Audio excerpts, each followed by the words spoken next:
Okay, lapit, lapit, lapit. So, pag-usapan natin, Lay. So, winner take all tayo. Race to 3, round 1. So, rules natin, international. International yung banda, then budget lahat. Tapos wala tayong wala tayong spotter. So, honest na lang tayo. So, kulang tayo ng isa by yung isang player. So, double elimination. Pag natalo ka, meron pang isa bang chance. Tapos, kapag umabot sa championship, tapos yung nasa championship walang talo, double, twice to beat siya. Twice to beat. Oo. Okay, tapos na kayo kagawad. Okay, ano pa ba? Pwede na mag-start pala. O, picture muna tayo.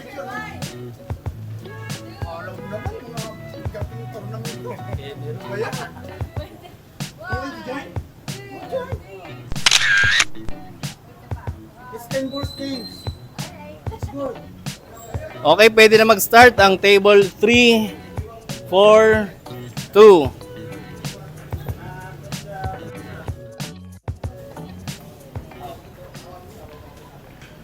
So, hello guys, welcome back sa ating YouTube channel. I am Kuya Al, Billiard Hall Business Owner here in Puerto Princesa, Palawan. And for today's video, magpapa-winner take all tayo dito sa bilyaran this Wednesday. Ito ay binigay sa ating advice ni Idol Katumbok Didik Cepilo nung nagpunta siya dito nung Baragatan, nung June, Baragatan Festival Tournament. So, humingi tayo ng advice anong dapat pang gawin para mas magkaroon pa ng sigla ang bilyaran. So, ito yung sinabi niya. So, it's our second time na magpa-winner take all dito at ayun nga, nagpuntahan yung mga player dito para sumali ng ating winner take all. So, ang entrance fee natin ay 500 pesos. Kasama na dun yung mesa. Kakaltas tayo ng 150 pesos para sa mesa hanggang sa matapos na yung match. So, 350 talaga ang kukunin para sa premium. So, 350 times 8 players kasi 8 players lang yung sumali. Ilan lahat yun? 350 times 8, 2,800 ang mapapanalunan ng champion. So, Class C lang to, Class C plus at Class C minus. So, walang bigay ng partida dito. Lahat equal lang yung mga tira ng mga player na sumali. So, may mga gustong sumali na Class B pero hindi natin pinasali dahil mismatch. Kahit magbigay sila ng partida. Para maganda yung match, walang bigay ng partida, di ba? Guys, pwede na kayo magsimula. Start na to. Start na. Round 1, race 3. So, gawin nyo rin to sa inyong mga bilyaran. Pili kayo ng araw na kung kailan konti ang tao. Doon nyo ganapin yung winner take all. Mabilis na mag-organize ng ganitong tournament kaysa doon sa regular na tournament na malaki yan. Ang mga winner take all, madali lang i-monitor at sure agad na may kikitain ka yung kaltas na 150 para sa mesa.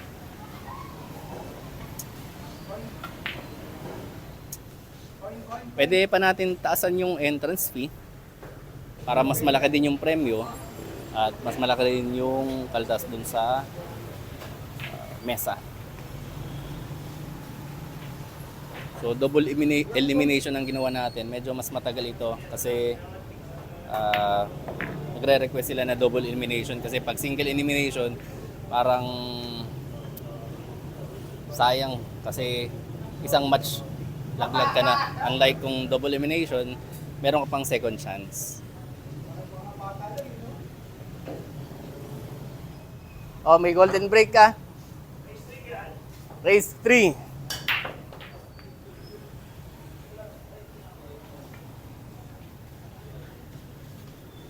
So, next vlog siguro mag-discuss din tayo ng paano magpa-tournament. Yung regular na tournament, hindi itong winner take all. Anong masasabi mo sa ating winner take all?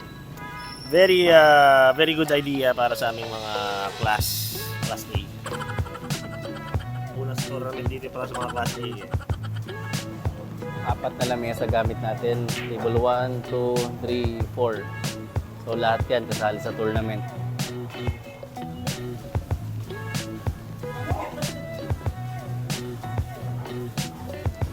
kasali rin tayo dito sa tournament.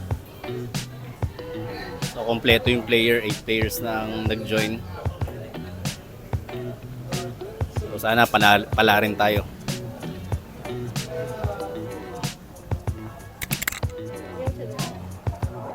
Ito ang sunod na bilyarista. Si Alonzo. Ang baby boy ko. Tuturuan natin niya magbilyar.